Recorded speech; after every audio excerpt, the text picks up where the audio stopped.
I watched a number of YouTube videos on the subject of VPNs with titles such as VPNs are a waste of time.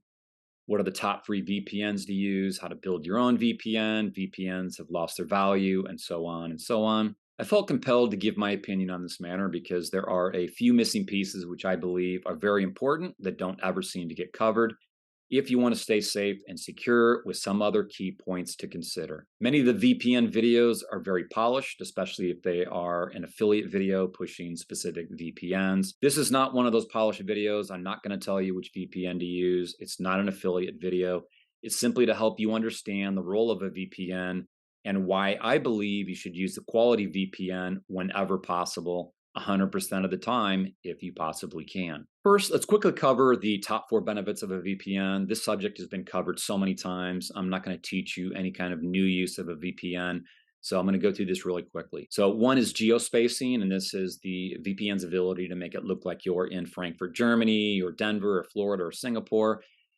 This helps in avoiding copyrights. So if you want to watch Netflix from a different country, or you're traveling and you want to watch US content, then a VPN is going to help you get around that. Number two is that it hides your IP. So the end destination, like Netflix or YouTube or any application, any website, is going to see the IP address of the VPN server as opposed to the IP address of your actual device. So definitely some benefit in that. Number three is encryption, and the VPN does hide your traffic from the ISP and all the vendors that the ISP uses to deliver the service, whether that is Wi-Fi traffic or cellular. It also secures your data from local sniffers, which would be like Wi-Fi hacking or cell tower spoofers. This is hacking that's typically a man-in-the-middle attack where they're trying to get in between your device and your Wi-Fi router, or your device and the actual cell tower. So there's definitely value in the encryption. However, there is a big hole that I'm going to identify a little bit later in this video, and it is one of those key components that in about 15, 16 VPN videos I have not seen covered. I'm sure somebody has out there, but there is a big hole that you're going to want to know about. And the last main benefit is the network-based protection that many of the VPNs offer. It can do things like blocking access to malicious IPs, malicious domains, making sure that you don't go to an illegal site or an adult site, but also making sure that you're not going to go to a website that has a known malicious IP that is going to try and infect your device. So having that network-based protection is key to protecting your devices. One of the reasons why I say that you should always use a VPN whenever you possibly can. Now, I'm not going to tell you which VPN that you should use, but I am going to tell you the VPN requirements that I would recommend that you consider when choosing your VPN. So to go through those quickly is how many servers or location options do they provide? So the more the better. Do they have a private DNS platform? And I watched about 15 YouTube videos on VPNs, and I don't recall any of them actually talking about a private DNS platform and why that's important and why it should be a requirement. I can only imagine that the YouTubers are really following the information that's from the VPN providers themselves. But this is very key, and I'll explain why. So if you're not familiar with what a DNS query is, DNS is a domain name server. So when you go to your PC and use the browser, it doesn't matter what browser, and let's say I want to go to bankofamerica.com. What's happening is your browser is sending a request to the DNS platform you're assigned to. So if I'm sending that request, whether it's T-Mobile or Cox Cable or AT&T, you're using the DNS provider of T-Mobile or Cox Cable, or whoever's your Wi-Fi provider, whoever's your internet provider, whoever's your cellular provider. And that request to go to bankofamerica.com is seen by them. It's not encrypted.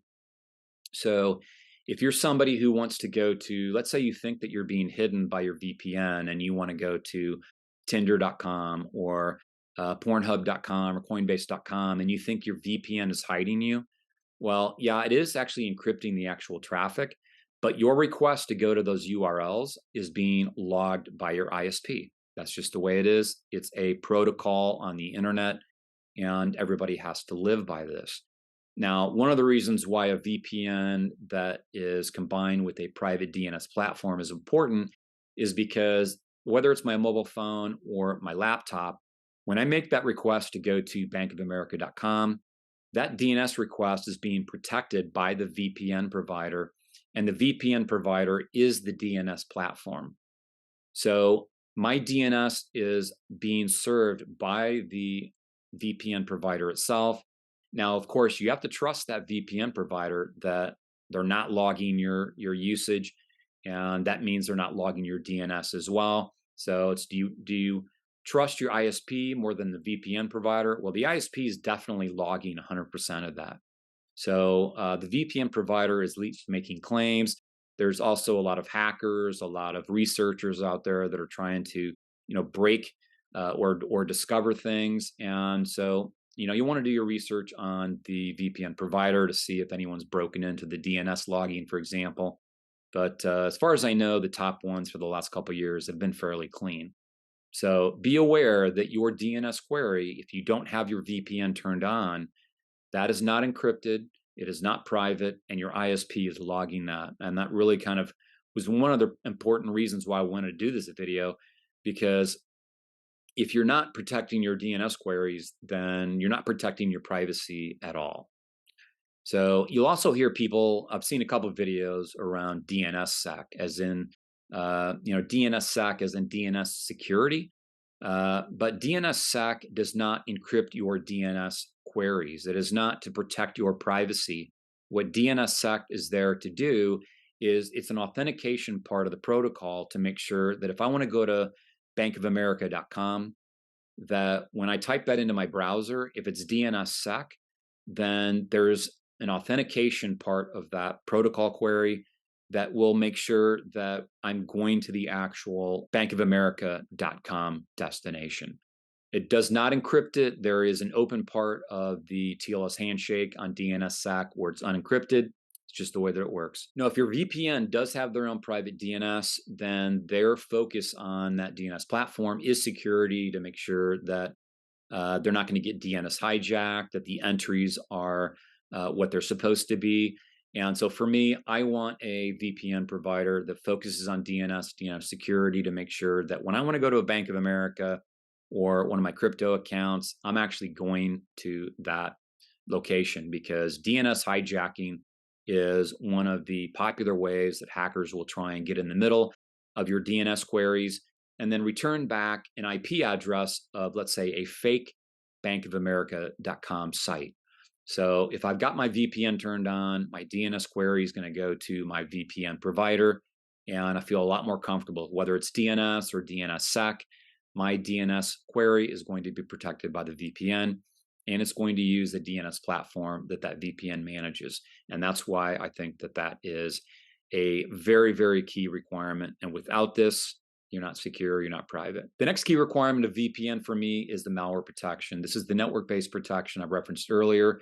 I would rather have strong border patrol that's keeping terrorists outside of my country versus allowing those terrorists across the border and then relying on my city police force to defend against terrorists. Same thing with the internet. I would rather have malware protection on 100% of the time out in the network and not rely on my device protection, which may be too late when it gets to your device. So a lot of these VPNs that are investing in the network-based protection, they're not only doing blacklisting of known malicious sites and known malicious domains, but there's also services out there that have predictive analysis on IPs, which are not yet determined to be malware, but predicted to be become malware based on their behavior. So I would rather have a expensive solution that has this malware protection built into it to keep me clean, keep my devices clean, than not. The next requirement is the no log policy. Of course, you have to trust that VPN provider, so do your research. I also want a VPN provider that blocks trackers and also one that blocks ads. Now, two other considerations when you think that you're using a VPN and you're safe, you're secure, you're private. These are very, very important. Number one is, let's say you have the most secure desktop or the most secure phone. You've got the best secure browser. You've got a VPN, antivirus. You think you're private. You think you're secure. But you go to your browser and you type in BAN, and it predicts that you want to go to Bank of America. If you have predictable browser entries turned on and it's finishing the URL for you, then somebody knows that. Somebody's tracking that. Your browser knows it, and the whoever's providing your browser may actually know all of your predictable browser entries. So you want to turn that off if you want to be secure and private. The second key element for you to consider is if you want to stay safe and secure, it's important to understand what are the benefits the VPN provides versus what Google Analytics tracks versus what other third-party analytics software providers provide. This has nothing to do with what device you use, operating system, browser, VPN. It has everything to do with what that website destination, what software they've deployed in order to track the users if they have deployed this tool. The most widely deployed tool on the website end is Google Analytics. And Google Analytics is at least anonymous. So it does collect data, but it does it in an anonymous way. And they have to because Google is a US corporation. They're trying to serve all the countries around the world. And so Google Analytics is at least anonymous. Now, they can also do this in an anonymous fashion because they have so many other ways to collect your data, whether it's Google apps or Android apps, or just they have so many ways to get your data. They don't really need to do this on the website. They'll find a way to tie it together. So even though when I say that Google Analytics on the website may not be tracking this, Google themselves most likely can.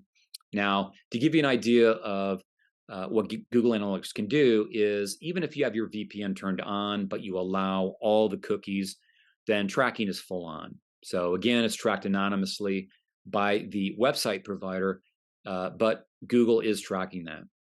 Now, the one thing that your VPN will provide is, let's say you use a VPN on your mobile phone and it's set to Denver and you go to a website, then the website that you're going to is going to be able to collect some information about you, but it's going to log that you came from Denver. Now, you go to your PC and you have that set to New York or Singapore, and you access that same website, the Google Analytics is not going to be able to tie those two together. So the data itself that's presented to the end destination web provider is going to be anonymous, and Google themselves also will not be able to tie those together and know that it is you. But it can detect repeat visits from the same device. So if you want to be secure, keep your data away from the Google Analytics that is going to be provided to the website owner, then if you're using the same device, you might want to set your VPN to be, Denver one time, Miami, Singapore, London, and switch that around if you do want to try and hide the fact that you are a repeat visitor to that website. Another thing to be aware of is that there are other third-party analytic software providers that compete with Google Analytics, and they are not so kind. So believe it or not, Google Analytics may actually be the most kind in terms of collecting anonymous data, but there are other analytic software available where it can collect user data. And it actually creates, when you visit a website and that website's using one of these tools, it will create a unique profile of you and do its best job to tie you together so that every time you visit, even if you're visiting from different websites, it's going to use certain elements of that data, that metadata that's being transferred to try and tie you together. And that way they can collect a lot of data around you. So in my research, what I read was that these third-party providers can collect up to 20 elements about you and your device, that they can track individual user data.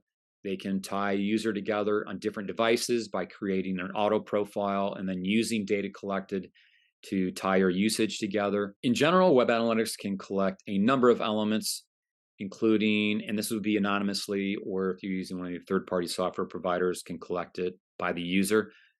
Some of those elements include the operating system you're using, browser type, hardware CPU and RAM storage, length of time on the site, your actual journey on the site. So it can actually track that you went to this website, you scrolled down, you clicked on a link, went to another website, you scrolled up, you hit back, you went back to the original. It can track all of those elements.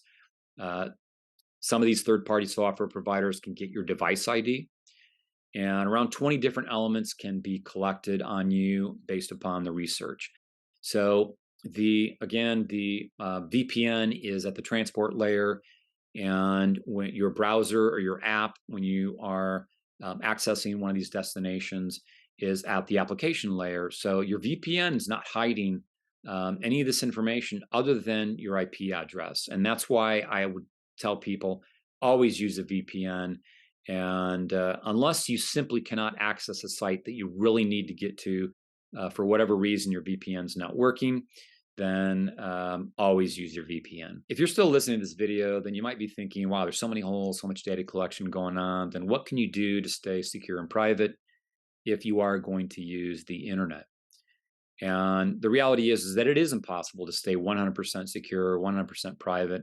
And the way that I would describe the way to defend yourself is you want to be the hardest person on a hacker's list to deal with.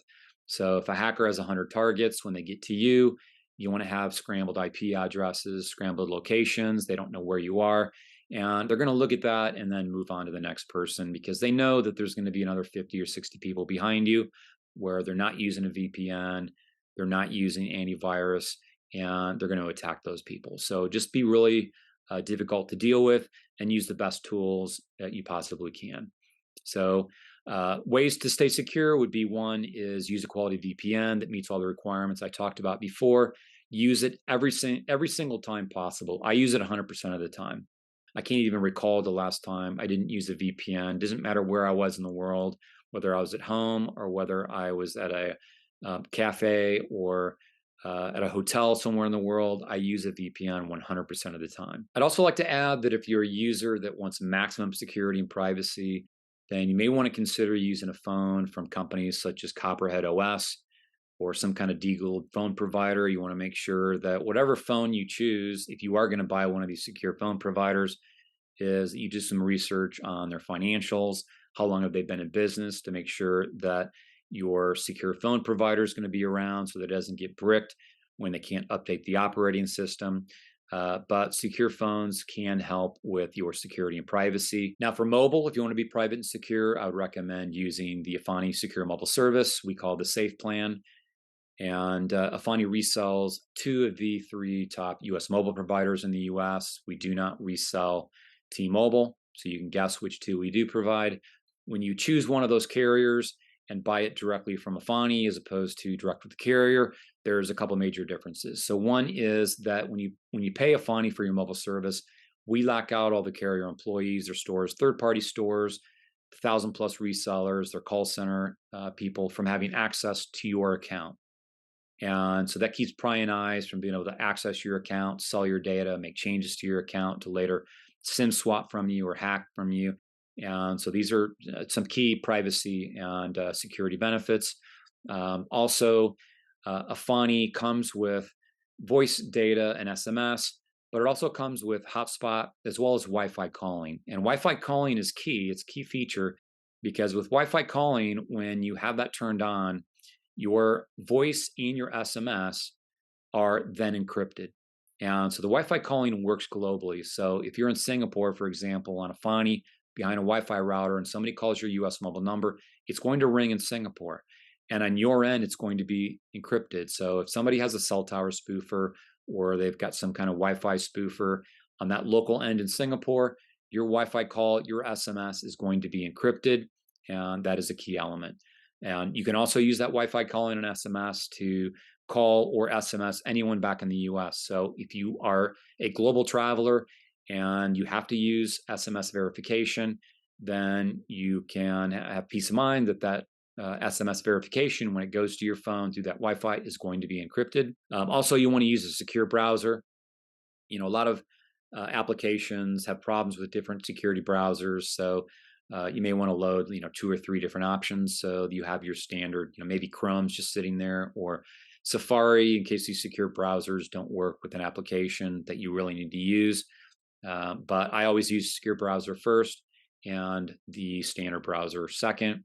I'd also recommend watching YouTube videos on how to set your phone settings. So you can go on YouTube and ask YouTube, what are the top 20 iPhone settings or Android settings to keep my phone secure?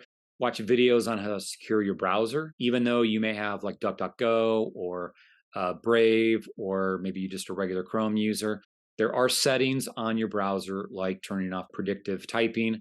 When you type in, BANK, so it doesn't come out with Bank of America.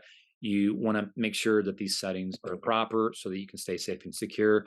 And then last, just be conscious of what you open with your devices, what links you click on, what photos you view, because tracking links and malicious code can be executed by performing these type of actions. So a hacker can take a photo, and it's a photo maybe of something that you really like trains or muscle cars, and they can hide a pixel in there, send it to you. You click on that photo, it looks great. You look at it, now they've logged your IP address or they've executed some kind of code to get information off of your device.